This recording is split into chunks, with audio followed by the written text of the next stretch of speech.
राधे राधे। जय जय श्री सीताराम। आज हम उपसम प्रकरण में भक्त प्रहलाद का जो उपाख्यान है, जिसमें भगवान श्री विष्णु जी ने उनको उपदेश दे रहे हैं, उसमें का कुछ अंश हम यहाँ श्रवण करेंगे। वशिष्ठ जी कहते हैं, जिन्हें तत्व ज्ञान की प्राप्ति हो चुकी है, जिन्हें तत्व ज्ञान की प्राप्ति हो चुकी है, उनके हृदय में मैं यह कार्य को समाप्त करके इसे करूँगा और इसका त्याग करके फिर इसे छोड़ूंगा, ऐसे संकल्पों का सर्वथा अभाव हो जाता है।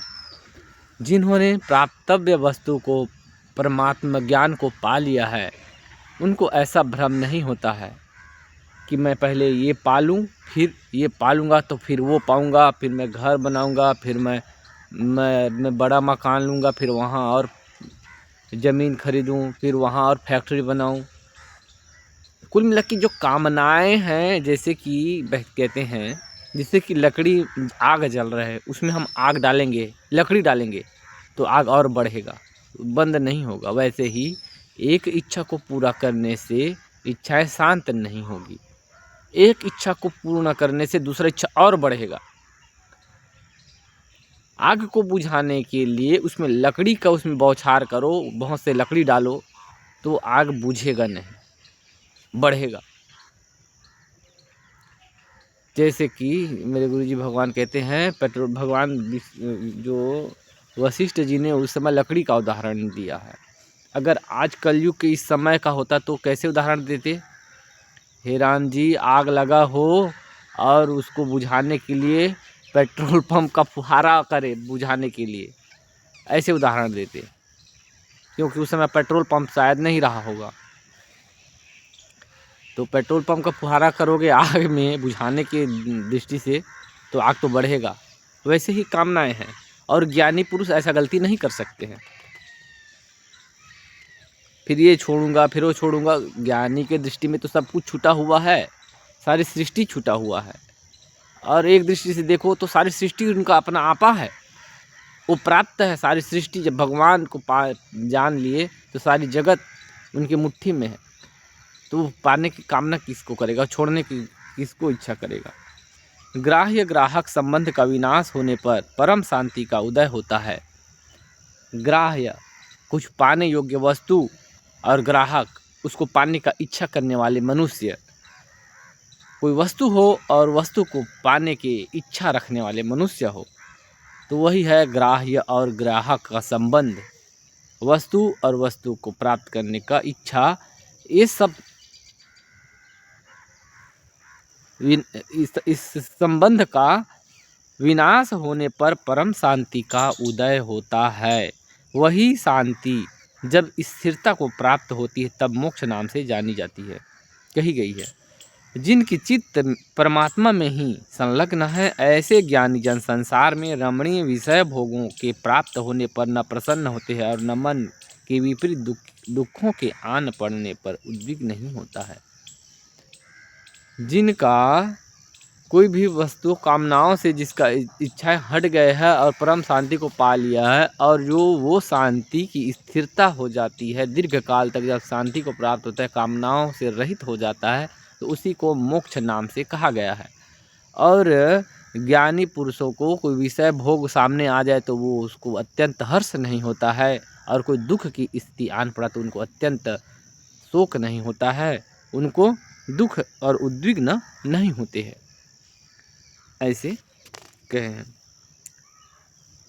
प्रहलाद क्या कह रहे, भगवान को क्या पूछ रहे? भगवान, आपकी कृपा से मुझे तत्व ज्ञान द्वारा भली भांति स्वरूप स्थिति प्राप्त हो गई है, जिससे मैं समाधि अथवा व्युत्थान अवस्था दोनों में वास्तविक रूप से सदा ही सम हूँ। चाहे मैं समाधि में रहूँ, चाहे मैं जागृत रहूँ, व्यवहार करते हुए मैं सदैव सम स्थिति में हूँ। ऐसे करके भक्त प्रहलाद ने जब ज्ञान प्राप्त हुआ, तो भगवान विष्णु जी ने प्रहलाद का अभिषेक कर, राज्य अभिषेक करने के लिए भगवान स्वयं विष्णु जी आए हुए हैं। फिर कहते हैं वशिष्ठ जी, राम जी ने पूछा, महामनस्वी प्रहलाद का मन तो परम पद में तल्लीन था, वह पांचजन्य शंख की ध्वनि सुनकर कैसे प्रबुद्ध हुआ, यह बताने की कृपा करें। अभी ये कह रहे हैं कि जब भगवान ने अपने पांचजन्य शंख बजाया भगवान विष्णु जी ने, तो उनको ज्ञान हो गया। इस तरह से कथा आया है। तो बोले, हे भक्त, हे राम जी, भगवान वशिष्ठ जी कह रहे हैं, उन्होंने भक्त प्रहलाद ने पहले से ही बहुत से पुण्य, बहुत ही तपस्या, बहुत से साधना भक्ति किए हुए थे, इसलिए उनको भगवान की संकल्प से या उनकी पुरुषार्थ के बल पे ही उनको मिला है। उनका पुरुषार्थ कारण है। भगवान तो दयालु है, भगवान तो चाहे तो सबको ज्ञान करा दे, परंतु ऐसा करेंगे तो मर्यादा नष्ट हो जाएगा। फिर जो मेहनत करने वाले लोगों को फिर मेहनत करेंगे नहीं, और जो मेहनत किया है वो तो व्यर्थ हो गया, क्योंकि भगवान तो फ्री में सबको बांट रहे ब्रह्म ज्ञान। तो पहले प्रयत्न आप करेंगे, हालांकि वो प्रयत्न भी भगवान की ही कृपा से ही होता है, उनकी ही कृपा सामर्थ्य से होता है, पर आपको अपने आत्म कृपा जिसको कहते हैं, आपको प्रयास करना पड़ेगा। मोक्ष का, मुक्ति का उपाय आपको अपने तरफ से पुरुषार्थ, प्रयत्न, तपस्या, उद्यम करना पड़ेगा, तब भगवान आपको कृपा करके अपना कृपा प्रदान कर देंगे। तो हे राम जी, उन्होंने फ्री में, भगवान ने उनको ज्ञान नहीं दिया है, उन्होंने तपस्या किया है, भक्त प्रहलाद ने। इस तरह से भगवान राम जी को भगवान वशिष्ठ जी ने कह रहे हैं। आगे कह रहे हैं, चित्त के स्पंद को रोकने से, चित्त को, प्राण को रोकने से भी मोक्ष की प्राप्ति के उपाय बताया गया है, जिसको योग मार्ग के जो योगी लोग हैं, जिसका प्रमुख साधन है। श्री रामचंद्र जी ने पूछा, ब्राह्मण, प्राण और अपान के निरोध रूप योग नाम की किस युक्ति से और कब मन अनंत सुख को देने वाली परम शांति को प्राप्त करता है? प्राण और अपान, इस युक्ति से।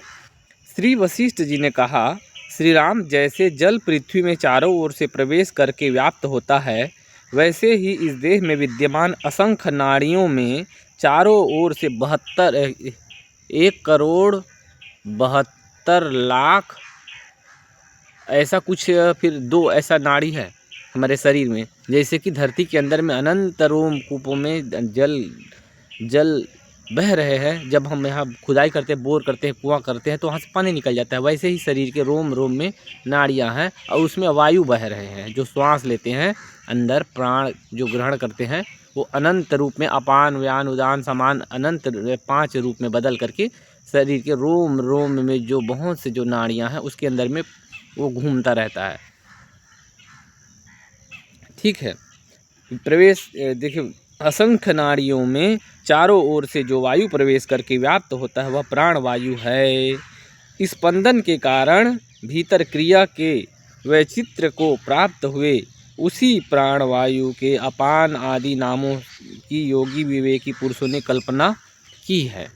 5 प्रकार का जो श्वास लेते हैं, वो 5 भाग में बढ़ जाता है, प्राण, अपान, उदान, व्यान और समान।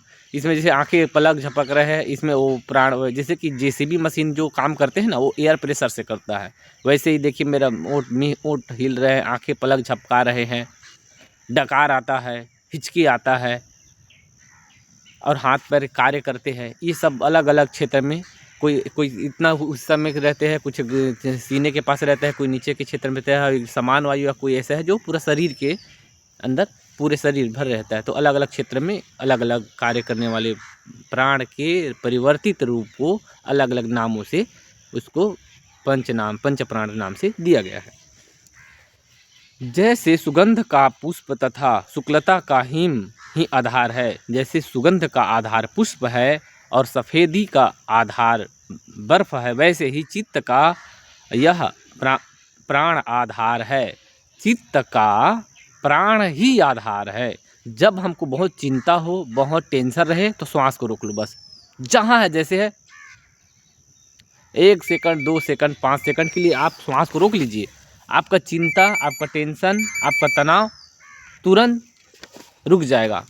तो इस तरह से चित्त जो है, जैसे घोड़े पर ही घुड़सवार स्थित होता है, वैसे ही प्राणों पर ही हमारा जो श्वास है, उसी पर ही हमारा चित्त आश्रित है, सवार है। और जब चित्त शांत हो जाएगा, तो सृष्टि का अस्तित्व रुक जाएगा। और जितना ही प्राण चलेगा फिर उससे चित्त फुरेगा और फिर सारे दुनिया में चित्त घूमता जाएगा। घोड़े में बैठा घुड़सवार शीघ्रता से अत्यंत दूर दूर तक से भ्रमण कर लेता है, वैसे ही घोड़े से भी अधिक तेज गतिशील हमारा प्राण है, वायु है। और उस वायु में जो विराजमान उसमें सवार हुआ हमारा चित्त, क्षण में वो भविष्य 100 साल बाद क्या होगा, 10 साल बाद क्या होगा, इस दुनिया की क्या होगा, अमेरिका में ये हो गया वो हो गया, मैं अमेरिका जाऊं, विदेश जाऊं, मैं ये काम करूं, मैं ये धंधा बिजनेस करूं, ये पैसा कमाऊं, इसका मैं बुरा कर दूं, इसका भला कर दूं, कहाँ कहाँ से चल के अनंत दूर दूर तक से सोचने लगता है। क्यों कि वायु अत्यंत चलायमान है, चंचल है, अस्थिर है। और इस प्राण की साधना करने से आपको मोक्ष हो सकती है। जब ध्यान करते हैं, अनुलोम विलोम आदि जब क्रिया करते हैं तो हमारा प्राण स्थिर होने लगता है, जिससे चित्त शांत होता है और मोक्ष पद की प्राप्ति होता है। और इस प्राण अपान और प्राण और योग, इसके विषय में हम आगे जब भुसुंडी उपाख्यान आएंगे तो उसमें डिटेल में हम चर्चा करेंगे, इसीलिए हम इसको थोड़ा से सूक्ष्म करेंगे। जैसे कि प्राणायाम की एक विधि बता देते हैं थोड़ा से। जब श्वास हम अंदर लेते हैं उसको पूरक बोलते हैं, फिर श्वास को रोक लिया अंदर लेके उसको कुंभक बोलते हैं, और जब श्वास को छोड़ दिया बाहर उसको रेचक बोलते हैं। पूरक, कुंभक, रेचक। श्वास अंदर रोक लिया जाता है तो उसको अंतर कुंभक कहते हैं, और श्वास को बाहर छोड़ करके रोक दिया जाता है, देर तक से रोकने का प्रयास किया जाता है, उसको बाह्य कुंभक कहते हैं। श्वास को अंदर और बाहर रोकने का अभ्यास करने से चित्त शांत होने लगता है, शरीर निरोग होने लगता है। ये मन चित्त जितना चंचल होगा उतना ही ज़्यादा बीमारी घेरेगा, रोग घेरेगा, चिंता घेरेगा, दुनिया की चिंता घेरेगा। और जितना जितना प्राणायाम के अभ्यास से चित्त शांत होता जाएगा, प्राण आपके नियंत्रण में होगा, चित्त आपके नियंत्रण में हो जाएगा अपने आप, फिर आपके दुख चिंता सब कुछ कम होने लग जाएगा। आप धीरे धीरे करके आप अपने आत्मा में स्थित हो जाएंगे। ये मोक्ष प्राप्ति की, परमात्मा प्राप्ति का एक प्राणायाम और चित्त का निरोध एक प्रमुख, एक विशेष एक मार्ग है मुक्ति का, जिसको योगी लोग, जो योग मार्ग के जो पथिक है, उनका एक प्रमुख मुक्ति का साधन है। ये चित्त को, प्राण को जो क्या बोले, प्राण चित्त वृत्ति का निरोध, अर्थात प्राण का निरोध। इस तरह से। राधे राधे। अगला फिर आगे।